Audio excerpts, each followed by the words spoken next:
नमस्कार बच्चों, मैं आज 4वीं कहानी ये कहानी यह भी इस कहानी को प्रस्तुत करने जा रही हूँ।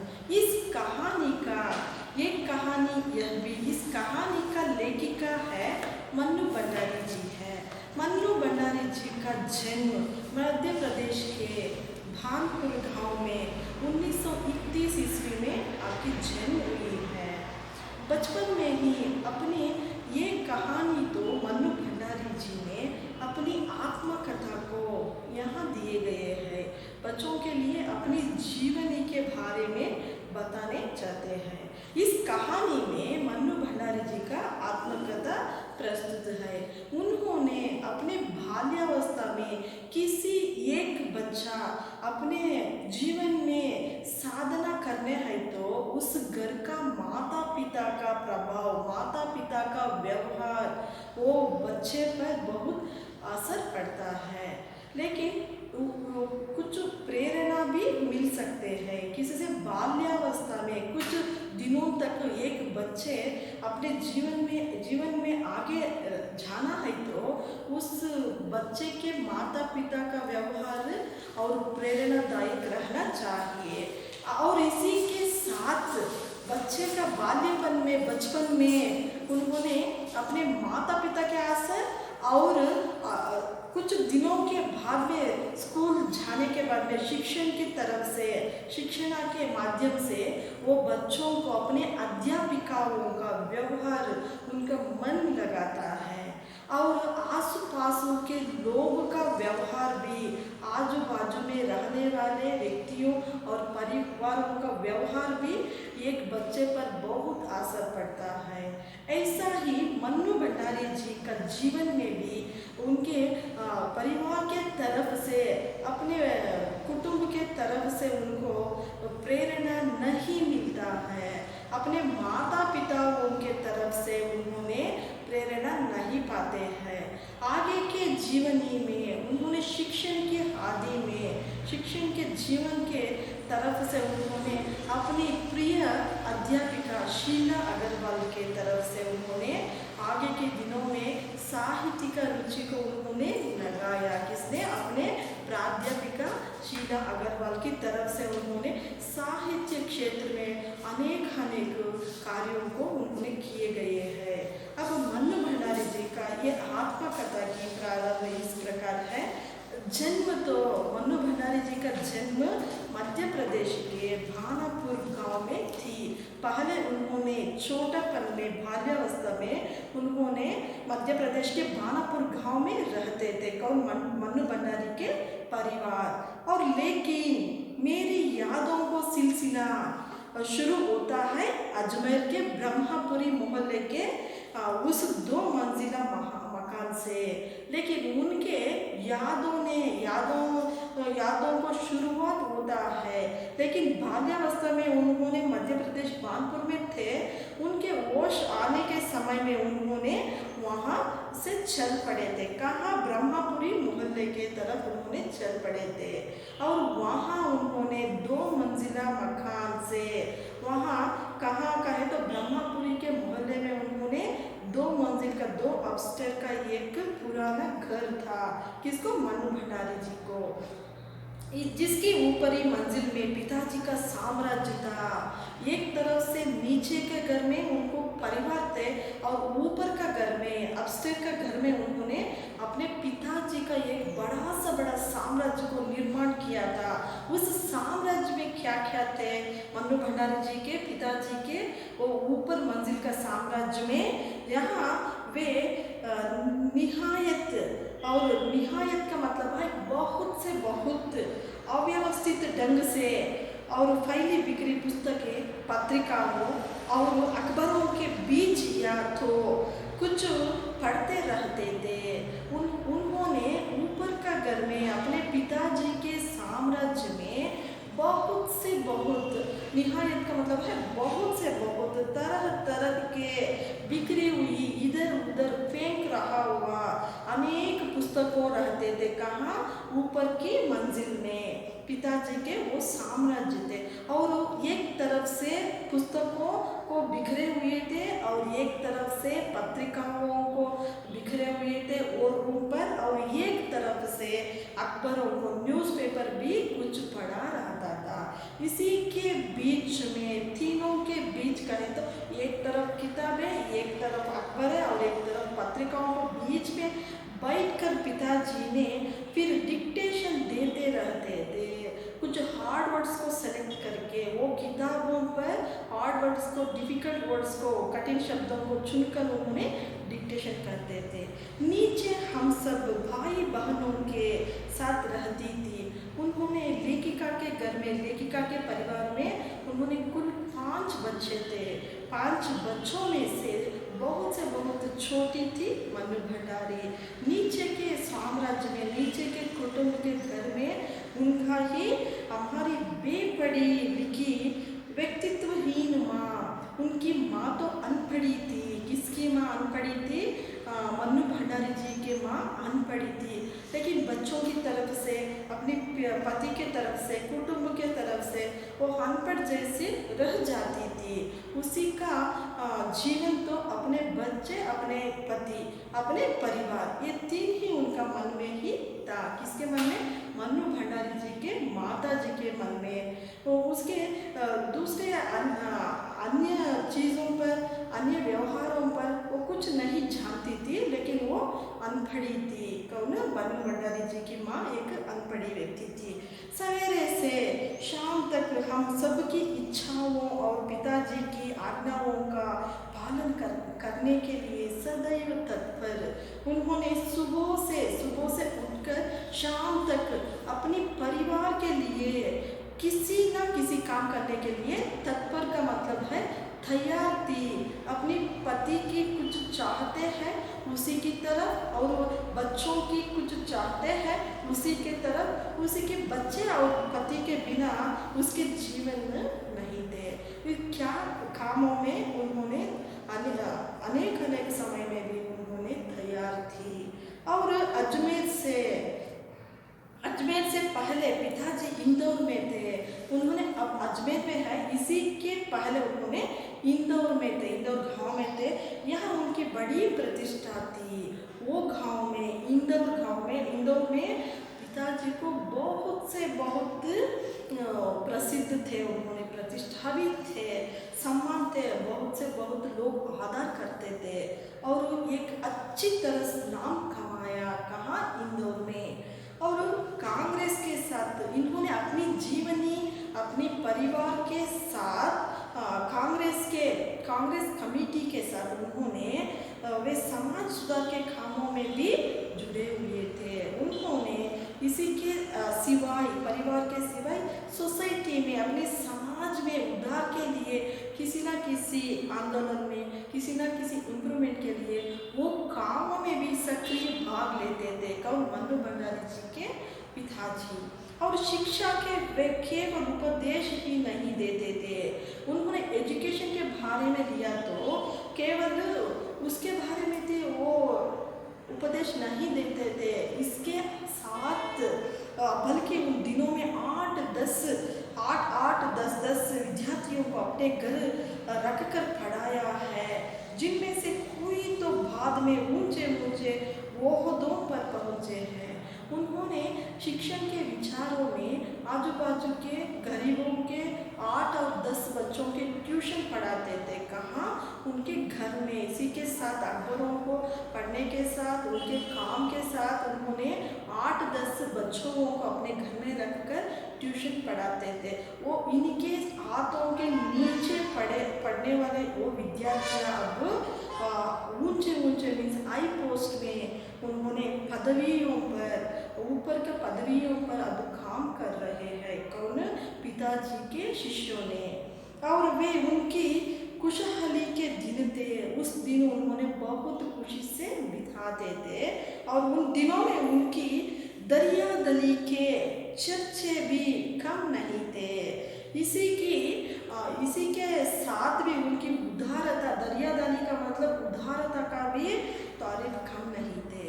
एक और वे बेहद कोमल और संवेदनशील व्यक्ति थे। एक तरफ पिताजी के, एक तरफ मुँह तो बहुत कोमल, बहुत सॉफ्ट मेंटालिटी और उनके संवेदनशील दयावान व्यक्ति थे। दूसरों के हर वक्त उन्होंने दया का मेंटालिटी में दान धर्म का मन रखते थे। एक तरफ की मुंह से वो दिखता था और एक तरफ मुंह से मनु भंडारी जी के पिताजी के और एक मुंह में दूसरी ओर बेहद क्रोधी और अहमवादी। बेहद का मतलब बहुत से बहुत क्रोधी थे कौन? मनु भंडारी जी के पिताजी। और अहंकारी अहमवादी भी थे। ऐसा मनस्थिति में मनु भंडारी जी ने अपने बाल्यावस्था में अपने पिताजी ऐसे थे, अपने परिवार इस तरह थे। और पर यह सब तो मैंने केवल सुना, ये पूरे के पूरे विषयों को मैंने केवल सुना ही था। एक दिन भी उनका क्रोध का चेहरा मैं नहीं देखा था। कौन? मनु भंडारी जी। और देखा तब तो इस गुणों के भग्नावशेष को धोते पिता थे। इस अवस्थाओं के एक ही बार से उन्होंने क्या धुलाई कर देते थे। एक ही बार से उन्होंने वो अवस्थाओं को धुलाई करते थे पिताजी। और एक बहुत बड़े आर्थिक झटके के कारण वे इंदौर से अजमेर आ गए थे। उन्होंने परिवार के आर्थिक परिस्थितियों की, फाइनेंशियल परिस्थितियों के कारण से उन्होंने अपने परिवार इंदौर से अजमेर को इंदौर छोड़कर अपने रिश्तेदार, अपने कुटुंब को पालने के लिए उन्होंने आर्थिक स्थिति से इंदौर छोड़कर अजमेर को आ गए थे। और मनु भंडारी जी के परिवार, और जहां उन्होंने अपने अकेले बलबूते और हौसले से अंग्रेजी हिंदी शब्दकोश के अधूरे को आगे बढ़ाना शुरू किया। उन्होंने उनकी मन की इच्छा था कि वो इंग्लिश से हिंदी शब्दों का डिक्शनरी को उन्होंने लिख पाए। लिखने का शौक था किसको? मनु भंडारी जी का पिताजी को इंग्लिश से हिंदी का एक डिक्शनरी लिखने का बहुत शौक था। उसी के काम उन्होंने आगे बढ़ाया। कहाँ? इंदौर से आकर अजमेर में। और अपनी तरफ का पहला और अकेला शब्दकोश था। उन्हीं के स्थान में, उन्हीं के समय के वो पहला डिक्शनरी, शब्दकोश का मतलब है डिक्शनरी था। और इन्होंने और इसने उन्हें यश और कीर्ति प्रतिष्ठा तो बहुत दी। ये काम के लिए उनका सम्मान गौरव भी अधिक बढ़ गई, लेकिन पर अंत नहीं। और शायद गिरती आर्थिक स्थिति ने ही उनके व्यक्तित्व के सारे सकारात्मक पहलुओं को निचोड़ना शुरू कर दिया। उनको ये शब्दकोश लिखने के लिए उनको स्थिति तो बढ़ गई है, लेकिन आर्थिक स्थिति में, उनकी फाइनेंशियल स्थिति में, आर्थिक परिस्थितियों में उनको कुंठित हुआ। उनके घर संभालने को बहुत मुश्किल पड़ा। और सिकुड़ते हुए, सकुचाते हुए, नीचे गिरते हुए आर्थिक स्थिति के कारण और अधिक विस्फारित उनका अहम उन्हें इस बात का की अनुमति नहीं देता था। उसके मन में रहने वाले अहमवादी का ये मन को वो इसको पसंद नहीं करते थे। वे कम से कम अपने बच्चों को तो अपनी आर्थिक विवशताओं के भागीदार बनाए, नवाबी आदतें, लेकिन अपने बच्चों को भी ऐसा सब जानने के एक प्रयत्न तो करें नहीं। उनका आदत तो, उनका व्यवहार तो नवाबी आदतें, मीन्स रॉयलिटी, उसके परिवार के हर एक विषयों में उन्होंने रॉयलिटी स्टैंडर्ड वाइज थे। और अधूरी महत्वाकांक्षाएं, उसका महत्वाकांक्षाएं, उसका थिंकिंग भी बहुत रॉयलिटी थे। और मीन्स स्टैंडर्ड से थिंक करते थे उनके पिता। हमेशा शीर्ष पर रहने बाद वो शीर्ष पर सरकते चले जाने की यातना, क्रोध बनकर हमेशा माँ को कंपाती, थरथराती रहती थी। ये सब देखकर माँ के मन तो कांप कर थरथराती रहती थी। किस वक्त किस जैसे हमारा पति तो रहता है, इसी के बैलेंस उसको नहीं थी, क्योंकि वे अनपढ़ी थी। और अपने के हाथों विश्वासघात की जाने कैसी गहरी चोटें होंगी वे, जिन्होंने आंख मूंद कर सबका विश्वास करने वाले पिता को बाद के दिनों में इतना शक की बना दिया था कि जब तब हम लोग भी उसकी चपेट में आते ही। अपने पिताजी के मन जैसे थे वैसा ही हम सब उनको एडजस्ट करके हमारे घर में पालन तो करते थे। इसी के अंदर मनु भंडारी भी रहती थी। और पर यह पितृगाथा में मैं इसीलिए नहीं गा रही कि मुझे उनका गौरव गान करना है। मैंने आज तो इतना मैं मशहूर हूँ कि इसी के कारण मेरा पिताजी तो नहीं है, इसीलिए मैंने कहावत भी मेरे पिताजी के तरफ से बात करने नहीं, मेरा मन तो नहीं लगता है। और बल्कि मैं तो यह देखना चाहती हूँ कि उनके व्यक्तित्व की कौन सी खूबी और खामियाँ मेरे व्यक्तित्व के ताने बाने में गुंथी हुई है कि अनजाने अनचाहे कि उनके व्यवहार से मेरे भीतर किन ग्रंथियों को जन्म दे दिया है। उन्होंने उनके पिताजी में मनु भंडारी की तरफ से एक छोटा सी बात थे कि वो देखने में खूबसूरती नहीं थी। कौन? मनु भंडारी देखने में खूबसूरती नहीं थी, कुरूप थी। इसलिए उनके पिताजी ने उसकी तरफ, मनु भंडारी की तरफ उतना इंटरेस्ट नहीं लेते थे। इसीलिए उन्होंने देखने के लिए सुंदर नहीं थी। कौन? मनु भंडारी। और मैं काली हूँ, देखने को कैसी थी? उन्होंने बहुत खाली थी। कौन? मनु भंडारी। और बचपन में ही दुबली और मरियल भी थी। गोरा रंग पिताजी की कमजोरी थी। पिताजी ने गोरा रंग को पसंद करते थे।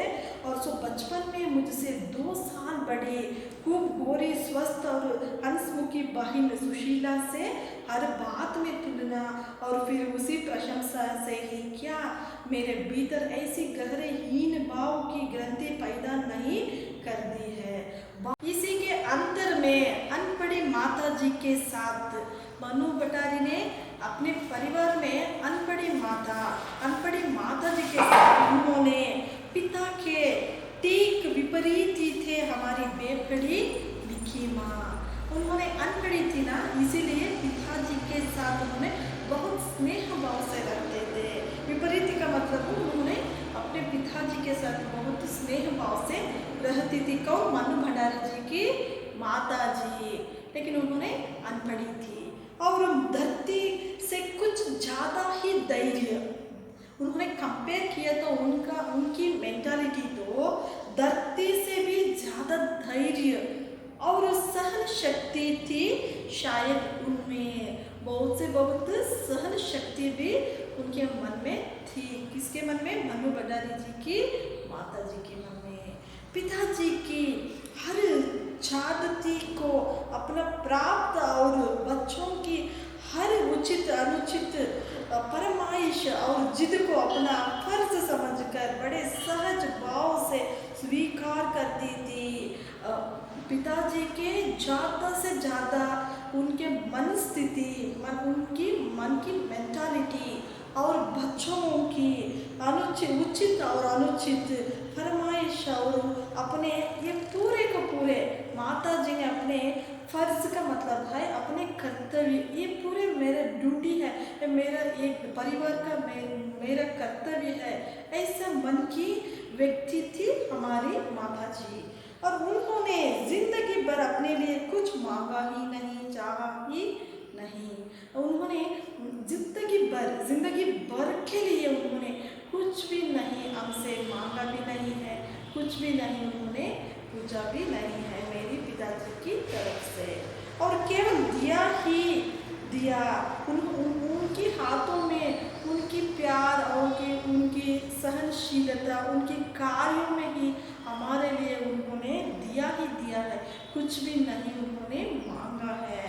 और हम भाई बहनों का सारा लगाव माँ के साथ था, लेकिन हमने 5 बच्चे थे। मेरे पिताजी के लिए हमने 5 बच्चे थे। 5 में से सबसे छोटी मैं थी।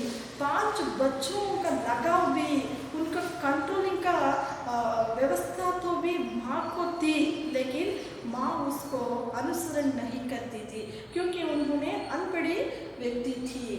और लेकिन निस्सहायता सहायक मजबूरी के लिपटा उनको यह त्याग कभी मेरा आदर्श नहीं बन सका। ऐसा मेंटालिटी तो मेरे मेरे मन में आगे जीवन के किसी तरह से किसी वक्त से वो मुझे आदर्श नहीं माना है। मेरी माता जी की तरफ से मुझे ये आपकी स्थिति का कुछ भी फायदा नहीं मिली है। मेरी माता जी की तरफ से मेरा पिताजी तो मुझे पसंद ही नहीं करता था, क्योंकि मैं देखने में कुछ कुरूप जैसी लड़की थी। मेरे पिताजी के अन्य बच्चों से उन्होंने बहुत प्यार करते थे, लेकिन वो देखने में गोरे थे, मैं देखने में काली थी। इसलिए मेरे पिताजी की तरफ से भी मुझे प्रेरणा नहीं मिली है। मेरी माता जी की तरफ से भी कुछ भी प्रेरणा मुझे नहीं मिली थी, क्योंकि वो बहुत सहनशील व्यक्ति थी। और आगे उनका त्याग ना उनकी सहिष्णुता और खैर जो भी हो, अब यह पैतृक पुराण नहीं समाप्त कर अपने पर लौटती ही नहीं। 5 भाई बहनों में सबसे छोटी मैं हूँ। अपने 5 संतानों में, हमारे साथ में पैदा हुआ 5 संतानों में मैं सबसे छोटी हूँ। कौन है सबसे छोटी? मन्नू भंडारी लेखिका है। सबसे बड़ी बहन की शादी के समय मैं शायद 7 साल की थी। मेरी बड़ी बहन की शादी के समय मेरा एज तो 7 ईयर्स था। उसकी एक धुंधली सी याद ही मेरे मन में है। इससे वो इंसिडेंट, एक धुंधली का मतलब वो मैरिज का, शादी का, मेरी बहन की शादी का ये एक मेमोरी भी मुझे मेरे मन में है। लेकिन अपने से 2 साल बड़ी बहन सुशीला और मैंने घर के बड़े से आंगन में बचपन के सारे खेल मैंने मेरे भाइयों के साथ, मुझ में रहने वाले एक बहन भी शादी करने के बाद मेरे साथ में खेलने के लिए मैंने मेरे भाइयों के साथ खेलने जाती थी।